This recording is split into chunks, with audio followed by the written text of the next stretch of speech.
ముందు నా గురించి మాట్లాడింది కదండి, మాట్లాడింది ఒకసారి మీరు చూడండి. నేనేం తప్పు మాట్లాడాను నాకు అర్థం లేదు. ఎవరో అంట తను ఎవరో మహాసేన అబ్బాయి ఎవరో తను మహాసేన ఎవరండి తను ఎవరో రాజేష్ మహాసేన రాజేష్ నిన్న ఒక పెట్టానండి ఒక వీడియో, అది అందరినీ లేడీస్ ని కామెంట్ చేసి పెట్టిన రీల్స్ నేను చేసుకునేవి. ఒక డాన్స్ టీచర్ ని ఎంతో మంది డాన్స్ రీల్స్ ఏవో చేసుకుంటే ఆ రీల్స్ ని ప్లే చేసి ఈవిడ వాణి సంసారపరమైన ఆడది, ఈవిడ చూడండి పాస్ట్ గా అంటే పక్కన రీల్ ప్లే అవుతుంది. నేను రీల్స్ ప్లే చేశాను, ఓకే నిజమే వాస్తవే ప్లే చేసాము. మంచి మంచి కళాకారురాలు, మంచి కళ అయితే ఉంది ఈవిడ దగ్గర.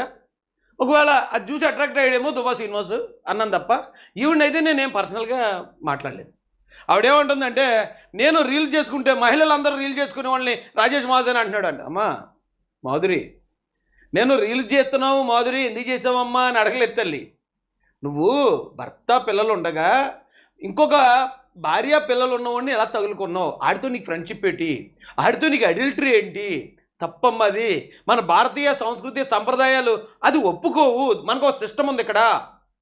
ఒకవేళ నీకు నిజంగా వేరే వాడిని నచ్చితే, అవును అప్పుడు దాకా ఉన్న భర్త నన్ను చిత్రహింసలు పెట్టాడండి, ఆడితో నేను విడాకులు తీసుకున్నాను, ఇతను నన్ను ఓదార్చాడండి అంటే పోనీ ఏమన్నా కొంచెం అర్థం చేసుకోవచ్చు. పక్కన భర్త అలాగే ఉన్నాడు, పిల్లలు అలాగే ఉన్నారు. అలా ఉంటూ నువ్వు అడల్టరీ చేయటం తప్పమ్మా అన్నమా నేను. అంతేగాని నువ్వు పుష్ప 2లో సాంగ్ వేస్తే నాకేంటి, లేకపోతే ఆర్య 2లో సాంగ్ వేస్తే నాకేంటి? మేకప్లు అంటే లేడీస్ ని కామెంట్ చేసే రైట్ మహాసేన రాజేష్ కి ఎవరిచ్చారు నాకు అర్థం కావట్లేదు. నాకు బంగారు తల్లి, నేను అందరు లేడీస్ని టార్గెట్ చేయను. ఎవరైతే స్త్రీ ధర్మానికి వ్యతిరేకంగా, భారతీయ సంస్కృతి సంప్రదాయాలకు వ్యతిరేకంగా, దాంపత్య జీవితానికి వ్యతిరేకంగా, కుటుంబ వ్యవహారాలకు వ్యతిరేకంగా ఎవరైతే వరస్ట్గా బిహేవ్ చేస్తారో అలాంటి వాళ్ళ కోసం ఆడతానమ్మా. ఇప్పుడు నీకు బుద్ధి చెప్పేవాడు ఎవడో నీ ఇంట్లో లేడేమో, అన్న తమ్ముడు తండ్రి అలాంటి వాడు ఎవడో ఉండడు. ఉంటే ఖచ్చితంగా చెప్పు తీసుకూడెద్దరు నీలాంటిది ఉంటేనే. భార్య పిల్లలు ఉండగా నీకు ఇదేం పోయే కాలం, నువ్వు మళ్ళీ వేరే వాడి దగ్గరికి వెళ్ళిపోయి ఆడితో కలిసి ఉంటున్నాను, ఆడితో అడల్టరీ వ్యభిచారం చేస్తున్నానని పచ్చిగా మాట్లాడుతున్నావు. నీకు అసలు సిగ్గు ఎక్కువ ఉందని చెప్పి గొప్పగలు కూడా ఎదురు. అమ్మా నేను ఇంకా చాలా మర్యాదగా మాట్లాడాను. నువ్వు అడిగావు ఇందులో ఏమడిగింది చూద్దారండి. మహాసేన రాజేష్ ఎవరో తెలీదు. నాకు ఆ వీడియో చాలా బాధ అనిపించింది. నాకు ఆ వీడియో చూస్తే నీకు నేను తెలియపోవడమే నా ఆరోగ్యానికి చాలా మంచిదమ్మా, చాలా హ్యాపీ నేను.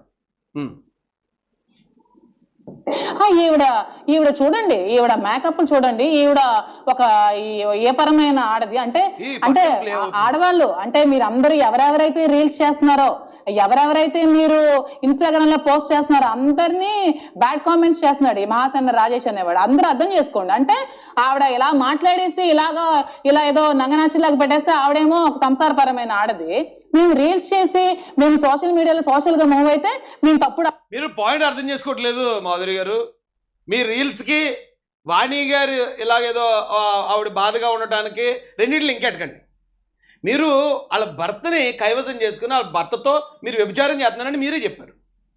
వాళ్ళ భర్త మరో మహిళతో వ్యభిచారం చేస్తుంటే ఏ మహిళను అలా బాధపడుతుంది. దానికి నేను రీల్స్ చేస్తున్నాను కాబట్టి నన్ను తిడుతున్నారు, రీల్స్ చేసి ఆడవాళ్ళందరినీ తిడుతున్నాడు రాయచండి. నాకేమన్నా వాళ్ళు కొవ్వెక్కిపోయి తిరుగుతున్నానా నేను ఊరందరినీ తిట్టడానికి? దేశ సంస్కృతి మొత్తం ఇప్పుడు రేపు పొద్దున్నే పిల్లలు ఏమి నేర్చుకోవాలి?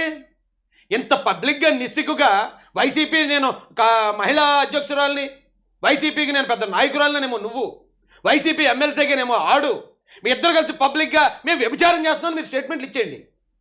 ఈ సమాజాన్ని సర్వనాశనం చేసేయండి. మాలాటోడు ఎవడో అడగకూడదు మిమ్మల్ని. అడిగితే చాలా పెద్ద తప్పది. ఆడవాళ్ళమా? నీకు ఆడపిల్లలు లేరా? నీకు మీ ఇంట్లో వైఫ్ లేదా? మీ ఇంట్లో చెల్లి పిల్లలు ఆడపిల్లలు ఎవరు ఉన్నారమ్మా? నాకు చెల్లి ఉంది, నా భార్య ఉంది, నాకు ఆడపిల్లలు ఉన్నారు. కానీ వాళ్ళు ఎవరైనా సరే నీలాంటి పని చేస్తే మొక్కలుగా నరికేస్తాను. నేనైతే మొక్కలు నరికేసి 7వ రోజు భోజనాలు ఎట్టేస్తాను. నీకంటే చెప్పేవాడు ఎవడో లేడు. పెళ్లి చేసి భర్త పిల్లలు ఉండగా వాళ్ళందరినీ గాలి కుదిలేసి వాళ్ళు ఉండగానే వాళ్ళతో విడాకులు తీసుకోకుండా ఏం చేయకుండా నేను ఇంకొకరితో వ్యభిచారం చేస్తానంటే అలా ఎవడు ఊరుకున్నాడు? అలా ఊరుకున్నాడు ఎవడని ఉంటే నీకు సపోర్ట్ చేయాలా? ఎవరో సోదరుడు అన్నాడు మహిళలను అలా టార్గెట్ చేయకూడదు, ఆ మహిళల కోణంలో కూడా చూడాలి, మన ఇంట్లో కూడా ఆడవాళ్ళు ఉన్నారు కదా. నేను ఒక్కటే అడుగుతున్నానండి మాధురి గారిని, ఎవరైతే సపోర్ట్ చేస్తున్నారో వాళ్ళందరినీ. నేను వాణి గారికి సపోర్ట్ చేస్తున్నాను. ఎందుకంటే వాణి గారి పరిస్థితుల్లో అవసరమైతే నా భార్య పిల్లలను ఊహించుకోగలను. ఇవాళ నేనే దేన్నన్నా తగులుకుని ఎక్కడన్నా ఉంటే నా భార్య పిల్లలు అలా రోడ్డెక్కి ఎడుతుంటే నిజంగా నాకు బాధ కలుగుతుంది, నేను ఊహించుకోగలను. కానీ మాధురి ప్లేస్లో నా భార్య నేను ఊహించుకోలేను. ఎవడన్నా ఊహించుకోగలిగినోడు ఉంటే మీరు ఆవిడకి సపోర్ట్ చేయండి. భర్త ఉండగానే, భర్త ఇంకా విదేశాల్లో కుటుంబం కోసం కష్టపడుతుండగానే లేదు నేను ఇంకొక అతనితో కలిసి ఉంటాను, ఇంకొక అతనితో వ్యభిచారం చేస్తాననే భార్యని యాక్సెప్ట్ చేయగలిగిన మహానుభావుడు ఎవడన్నా ఉంటే అటు సపోర్ట్ చేయండి రా బాబు. మేము వద్దాను, మేమేం అడ్రాము దేనికిని. మీరు సపోర్ట్ చేస్తానంటే మీ భార్యలను కూడా మాధురి గారిలో ఎంకరేజ్ చేస్తారు. కమాన్ అమ్మా వెళ్ళండి, ఎమ్మెల్సీ ఉన్నాడు, పలానా చోట ఎమ్మెల్యే ఉన్నాడు, వెళ్ళండి మీరు వెళ్ళండి, ఆయన హ్యాండ్ ఓవర్ చేసుకుని ఆయనతో అడల్టరీ చేయండి అని ప్రోత్సహించే భర్తలు ఎవరైనా ఉంటే అది చేయండి రా బాబు. మేము వద్దనరా అలాంటి ఏమైనా ఉంటే అబ్బా ఇదేట రా బాబు వీడు ఇంత సంఘ సంస్కర్తలు ఉంది, వీడు కూడానే భార్యను కూడా అడల్టరీకి ప్రోత్సహిస్తున్నాడు, బా ఎంత గొప్పరా బాబు అని అందరూ చెప్పుకుంటారా బాబు. మీ ఇంట్లో వాళ్ళు, మీ ఇంటి చుట్టుపక్కల ఉన్న వాళ్ళు అందరూ కూడా చాలా గొప్పగా చెప్పుకుంటారా. ఇంట్లో ఆడవాళ్ళు లేరా? ఆడవాళ్ళు ఉంటారమ్మా, ఆడవాళ్ళు పద్ధతిగా బతుకుతారు. ఒకవేళ ఎక్కడన్నా ఓ మ్యారేజ్ చేస్తే మ్యారేజ్ ఫెయిల్ అయింది, ఏమో కర్మ కాలిపోయింది, అరే ఇలాగైందా, విడాకులు తీసుకుంటారు, వేరే వాళ్ళు పెళ్లి చేసుకుంటారు. పెళ్లి చేసుకున్నా సరే ఇది అలా నీడల వెంటాడుతూ ఉంటుంది ఆ గత జీవితం. భర్త ఉండగానే ఏంటండి బాబు ఈ కర్మ, నాకు అర్థం కావట్లేదు. మళ్ళీ వాళ్ళని మీడియాలో కూర్చోబెట్టి వాళ్ళతో ఇంటర్వ్యూలు, వాళ్ళ యాంగిల్ కూడా ఆలోచించాలి. ఏటా ఆలోచించేది? బొక్కల యాంగిల్ ఏట్రా ఆలోచించేది? వాళ్ళ యాంగిల్ ఆలోచించేది ఏంటి? భర్తను ఇటువైపు ఏమో భర్తను చీట్ చేసి, అవతలేమో ఒక భార్యను చీట్ చేసి, ఇద్దరు కలిపి పబ్లిక్గా వ్యభిచారం చేస్తూ ఉంటే ఏట్రా రెండో యాంగిల్ ఆలోచించేది? సమాజం నాశనం అయిపోతూ ఉంటాను అంటే మొన్న ఎప్పుడోగానే అన్నాడు దువ్వాడ సీన్ గారు, హిందూ ధర్మం ఏకపత్ని వ్రత్యం అన్నాడు. హిందూ ధర్మానికి చేటు కదా ఇది? భారతీయ సంస్కృతికి చేటు కదా? అంటే ఎక్కడో పిల్లలు ఇంటర్మీడియట్ డిగ్రీ చదువుకునే పిల్లలు వ్యాలంటైన్స్ డే రోజు ఎక్కడన్నా పార్కులో ఉంటే వాళ్ళు వీళ్ళు కొడేస్తారు, చంపేస్తారు, వాళ్ళు బెదిరించేస్తారు. మరి వీళ్ళు పబ్లిక్గా రోడ్ల మీద చేస్తున్నారు, పబ్లిక్గా చెప్తున్నారు వీళ్ళు మేము వ్యభిచారం చేస్తున్నాం, ఏం పీకుతారా మమ్మల్ని అని. మరి వీళ్ళు వర్తించదా భారతీయ సంస్కృతి సంప్రదాయాలు? వీళ్ళని ఎవడు ఏమంటాడు బాబు? అంటే వాళ్ళ దగ్గర ఏమైనా డబ్బులు తీసుకునో లేకపోతే కంటెంట్ వస్తేనో వాళ్ళని కూడా ఒక ఐకాన్లుగా కూర్చోబెట్టి అరే పర్లేదు భర్త పిల్లలు ఉన్నా సరే వేరే వాళ్ళ మీద అట్రాక్ట్ అయితే ఖచ్చితంగా ఆ టైంలో ఇది చేయొచ్చు అంటే రేపు పొద్దున ఇంకొకటి వస్తాడు.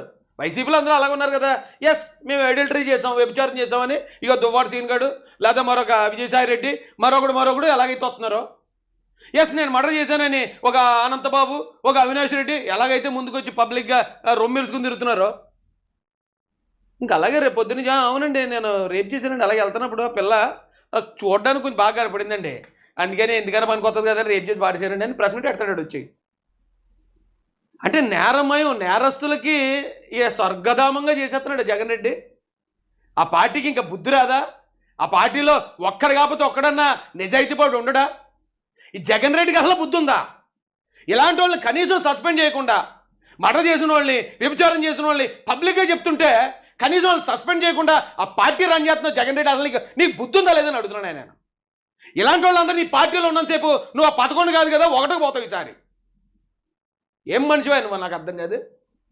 వీళ్ళ నాయకులు